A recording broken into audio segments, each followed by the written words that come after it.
السلام علیکم ورحمۃ اللہ وبرکاتہ۔ آپ سب کیسے ہیں؟ امید کرتی ہوں آپ سب خیریت سے ہوں گے۔ آج کا ہمارا ٹاپک جو ہے سورہ بنی اسرائیل ہے، آیت نمبر 23 سے لے کر آیت نمبر 30 تک۔ آج ہم سورہ بنی اسرائیل کا تیسرا رکوع ترجمے کے ساتھ پڑھیں گے۔ چلے آئیے شروع کرتے ہیں۔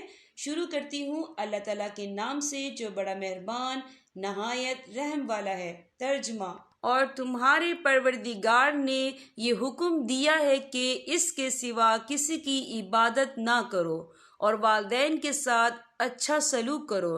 اگر والدین میں سے کوئی ایک یا دونوں تمہارے پاس بڑھاپے کو پہنچ جائیں تو انہیں اف تک نہ کہو اور نہ انہیں جھڑکو، بلکہ ان سے عزت کے ساتھ بات کیا کرو اور ان کے ساتھ محبت کا برتاؤ کرتے ہوئے ان کے سامنے اپنے آپ کو انکساری سے جھکاؤ اور یہ دعا کرو کہ یا رب، جس طرح انہوں نے میرے بچپن میں مجھے پالا ہے، آپ بھی ان کے ساتھ رحمت کا معاملہ کیجیے۔ تمہارا رب خوب جانتا ہے تمہارے دلوں میں کیا ہے۔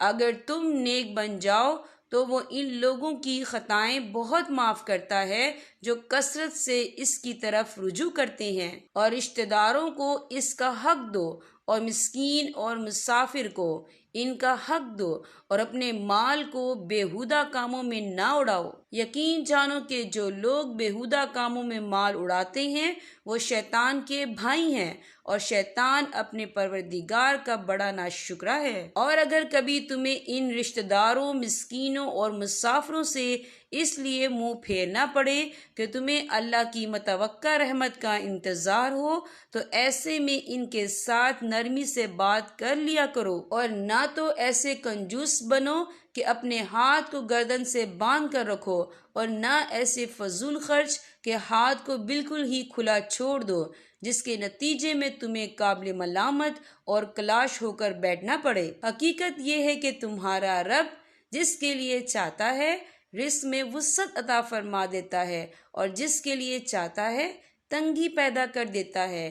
یقین رکھو کہ وہ اپنے بندوں کے حالات سے اچھی طرح باخبر ہے، انہیں پوری طرح دیکھ رہا ہے۔ یہاں پر ہمارے سبق کا اختتام ہوتا ہے۔ اللہ پاک تمام امت مسلمہ کو قرآن پاک پڑھنے، سمجھنے اور اس پر عمل کرنے کی توفیق عطا فرمائے۔ اب میں آپ سے اجازت چاہوں گی۔ السلام علیکم ورحمۃ اللہ وبرکاتہ۔